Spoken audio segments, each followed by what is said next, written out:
Hello everyone, this is Mohawk Mike coming to you on behalf of Jasco Games, and I'm going to show you how today to run a double elimination bracket for the new Turbo season format. So the website I want to show you guys how to do this on is challenge.com. So you can see we're at the site here. If you don't have an account, you can go ahead and sign up and create one. When you're creating an account, you can actually just log in directly with Facebook or create a login account for multiple time use if you know that you're going to be using the service multiple times. So I actually already have a login. So I'm going to go ahead and click on login up here in the upper right hand corner. I'm going to type in my username. You can see I'm actually already entered here, as well as my password. So the other option you can see here while you're logging in is you can log in with Facebook or with Twitter as well. So I already have a personal account, so I'm going to log in here. And the first page that takes me here is my tournaments page. So we can see right now I don't have any tournaments that are currently active or I've previously ran in the past. So I'm going to go ahead and click on create a tournament. So from here, there's a few options that you need to fill out.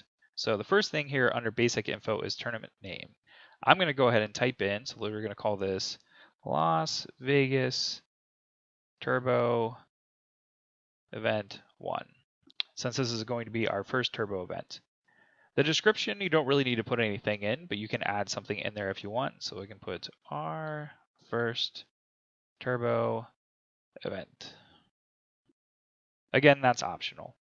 So I'm going to scroll down here, game info. This is optional as well, but you can actually within this area type in the game you're going to play. So for us, we're going to play Universal Fighting System. So I'm going to go ahead and type in and select Universal Fighting System. The type of tournament. We're going to keep this as a single stage tournament. The format. This is the most important thing. We're going to change this from single elimination to double elimination. And again, you can just click on that box there. We're going to change its default from single. We're going to set it to a double elimination. Now automatically it's going to set this setting for us for grand finals. We want the grand finals to have the possibility for a reset, and I will explain a little bit more about that later. So we're going to have this option 1 to 2 matches. Winner's bracket finalist has to be defeated twice by the loser's bracket finalist. That'll automatically be selected here once you change it from single elimination to double elimination, but you also want to make sure that it's go ahead and selected there. We're going to scroll down. The last thing here is registration. We want to make sure that we're providing a list of participants. This should already be checked for you. So really the only things you have to worry about when creating a new tournament is the tournament name. The format is changed to double elimination. The grand finals is set to 1 to 2 matches, and that's everything we need. So I'm going to go ahead and hit save and continue. Once we do that, it brings us automatically to the tournament page. So you'll see there's a notification here. It says your next step as an admin will always show up here. To get started, add participants. So we can go ahead and click here as it knows that we need to add players into this tournament, or you can actually click on the participant tabs up here. So throughout these tabs, you'll see multiple different things. The only 2 tabs you're really going to have to worry about is bracket and participants. So I'm going to click on participants as we're going to add in our participants here. So after you've already checked with your verification page as far as which tournaments are actually in at the location before starting the tournament, and which ones have registered online, you're going to go ahead and add them in here. So there's 2 different ways to do that. The first thing we can do is we can add them in one at a time. So for instance, we're going to say Paul showed up. We know that he's registered. We're going to go ahead and add him in. So we're going to click add. So let's say Bob also showed up. Bob showed up. He's got his verification that he pre-registered. We're going to add him in the events as well. The other option we can do here is we can hit add in bulk. When we do add in bulk, it gives you the chance to type in multiple names and add them all at once. So let's say that Jim also showed up. I'm going to hit enter. Each time you drop to a new line and place in a new name, that'll be a new category, new participant that you're going to add in. So Jim is here. Chris is also here. Let's say Steve is here. Let's say Mike is here. Let's say that Megan is also here. So we're going to hit add in bulk. So you can see that automatically added all of those participants there at one time. But we also have another player that just showed up. His name is Bob as well.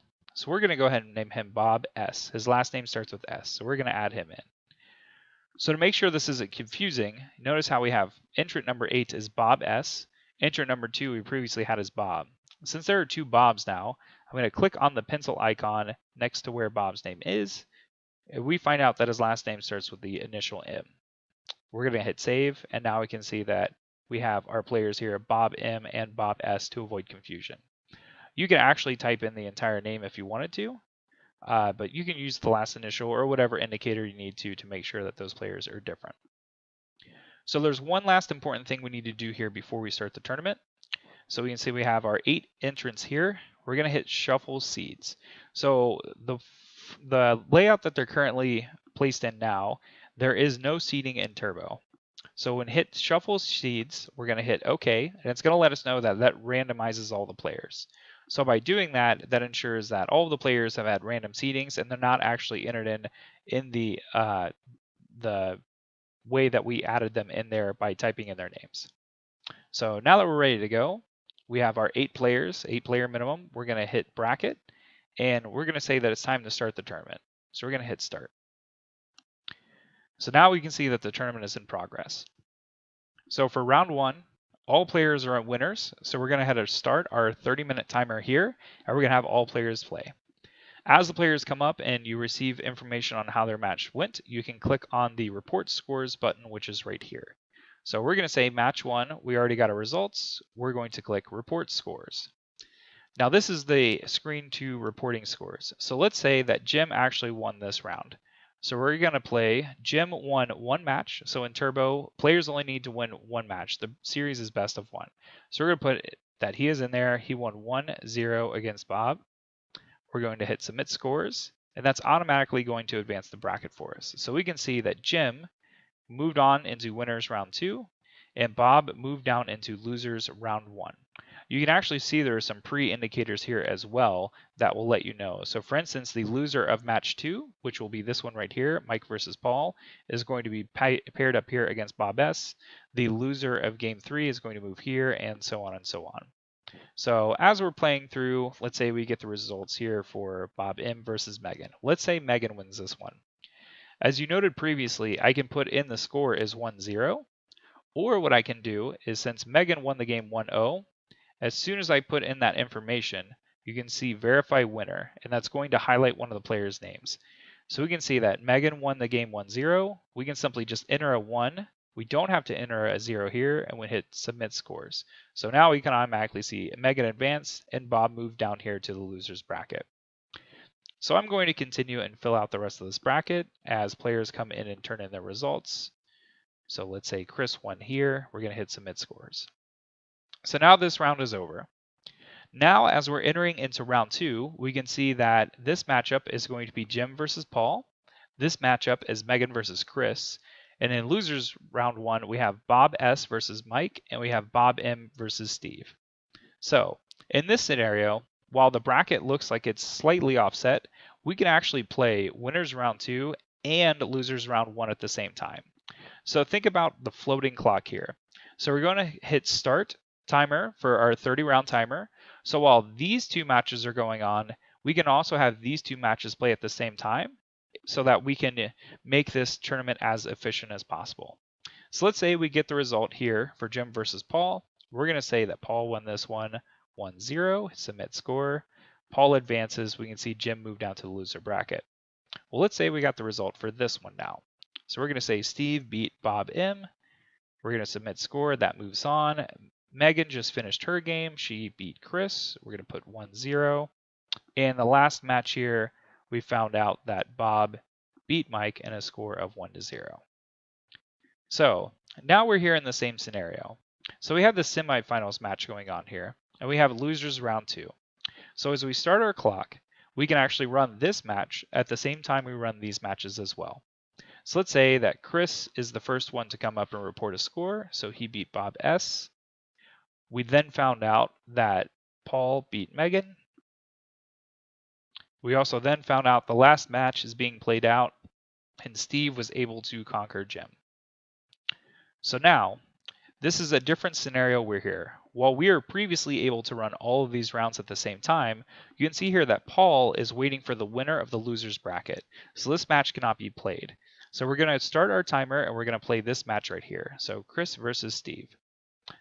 So we're going to start this match. We're going to say that Chris beat Steve.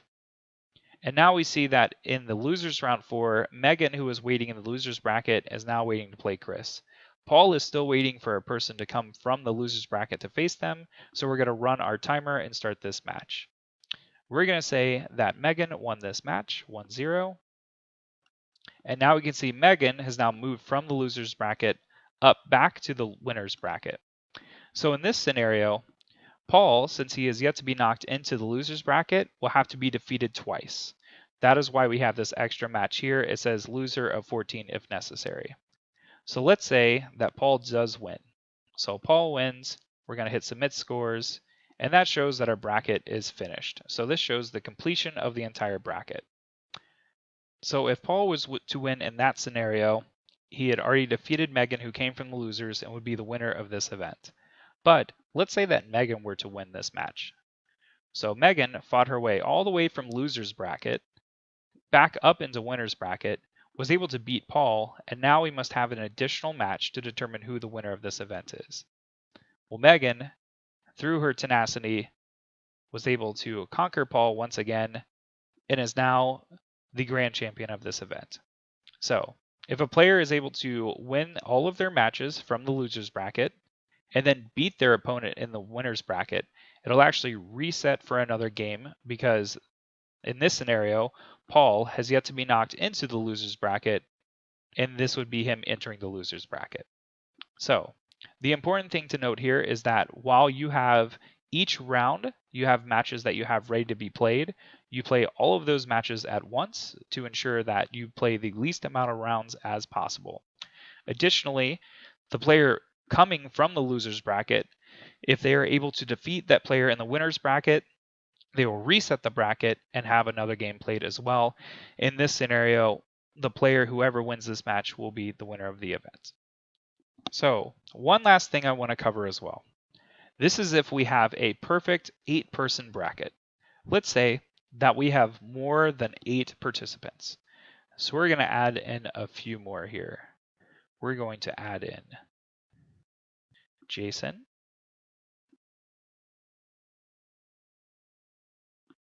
We're going to add in Shane.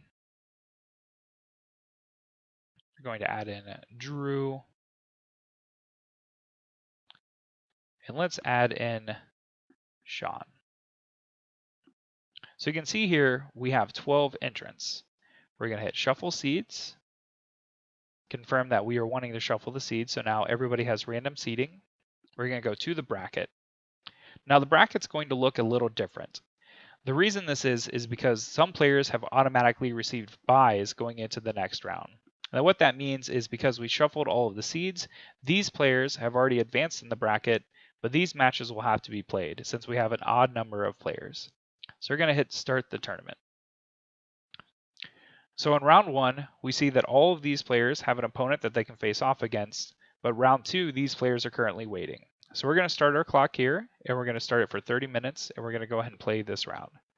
So let's say here, Paul beats Chris. We receive the results. Jason beat Mike. We're going to say that Steve beat Jim. And we're going to say that Megan was able to beat Bob S. So now, all of these players are currently sitting in the losers bracket, but as you can notice, they are also waiting for an opponent as well, while these matches have now caught up.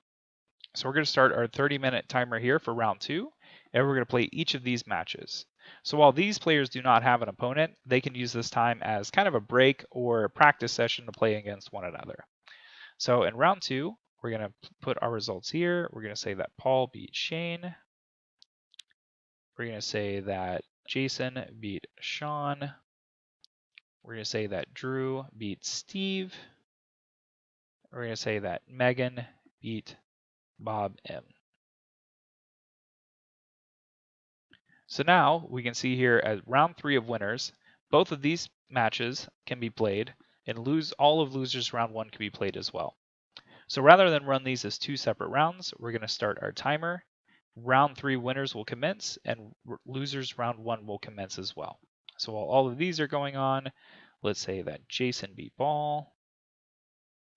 We're going to say that Megan beat Drew. We're going to say that we found out from these players first. Sean beat Jim. Bob M beat Chris. Steve beat Mike. And we're going to say Shane beat Bob S. So now we're caught up once again. So in the semifinals match, Jason and Megan are going to play. And in the losers, we have 2 matches here that we played as well. Paul and Drew from the previous round are waiting for their opponent. So again, they can use this as a break or an opportunity to play against each other or choose as they may. So let's say we're going to go here. Let's say we find out that Jason beat Megan. We're going to go here. We find out that Steve beat Bob M. And lastly, that Shane beat Sean. So let's say if you also encounter an error. So in order to change the scores of a match, you are going to hover over the match just as we previously did. And instead of going into edit scores, you're going to click this circle button here that says reopen. You're going to click on reopen and it's going to ask if you want to reopen the match. We're going to hit yes. And as you can see, it actually reset everything that happened here in the match. So we're going to go into our score and we're going to say that Megan actually won that match. Jason got a little excited. It's been a long day. He actually informed us that he won the match instead of Megan, and so we're going to put them as the winner. So from this point, the bracket will carry on as normal. So even though we didn't have enough players initially to start for each player to play a round, we eventually got caught up by playing each of the rounds to the matches that we could play. And again, if we can play this series of matches and this series of matches at the same time, once you start your timer, you should start both of those rounds at the same time. At this point, the tournament will continue out as normal until we have a winner. So this was a quick overview on how to run a double elimination bracket for the new Turbo event series.